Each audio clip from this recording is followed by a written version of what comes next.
मान लीजिए हमारे पास तीन पूर्णांक यानी इंटीजर्स a, b और c हैं और हमें पता है कि ये तीनों पूर्णांक शून्य से बड़े हैं। तो हम कह सकते हैं कि ये तीनों पूर्णांक हैं और तीनों शून्य से बड़े हैं। और हम ये भी जानते हैं कि व्यंजक यानी एक्सप्रेशन a जमा b बटा c भी एक पूर्णांक है, क्योंकि अगर हम इस पूरे व्यंजक का मूल्यांकन करते हैं तो ये भी एक पूर्णांक होगा। और अंत में हम कह सकते हैं कि a c से विभाज्य यानी डिविजिबल है, या फिर हम ये भी कह सकते हैं कि a c का एक गुणज यानी मल्टीपल है। तो अब हमें यह पता करना है कि a, b और c पूर्णांक हैं और ये तीनों शून्य से अधिक हैं।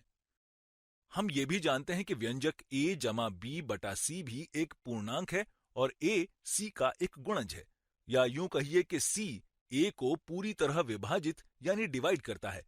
अब हमारे सामने प्रश्न ये है कि क्या b भी c का एक गुणज यानी मल्टीपल है? चलिए हम इसे यहां ऊपर लिख लेते हैं। क्या b इन सब जानकारी के आधार पर क्या b को c का गुणज यानी मल्टीपल होना चाहिए? चलिए देखते हैं।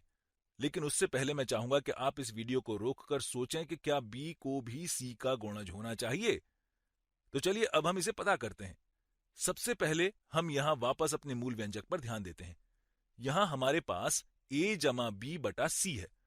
वास्तव में इस व्यंजक को हल करने का एक तरीका यह भी है कि हम इसे सरल करते चलें और अंत में देखें कि हमें क्या परिणाम मिलता है। तो सबसे पहले हम यहां a जमा b बटा c को दोबारा लिख सकते हैं। हम इसे a बटा c जमा b बटा c भी लिख सकते हैं, और ये व्यंजक बिल्कुल हमारे पहले वाले व्यंजक के बराबर है। और हम जानते हैं कि ये पूरी संख्या एक पूर्णांक यानी इंटीजर होगी। अब हम इन दोनों के बारे में क्या जानते हैं? ये a बटा c है, यानी a c से विभाजित होता है। और क्योंकि हम जानते हैं कि a c से विभाज्य है, या यूं कहिए कि a c का एक गुणज है, इसलिए हम कह सकते हैं कि a बटा c एक पूर्णांक है। तो यहां इस जानकारी से हमें पता चलता है कि यहां पर ये a बटा c एक पूर्णांक होगा।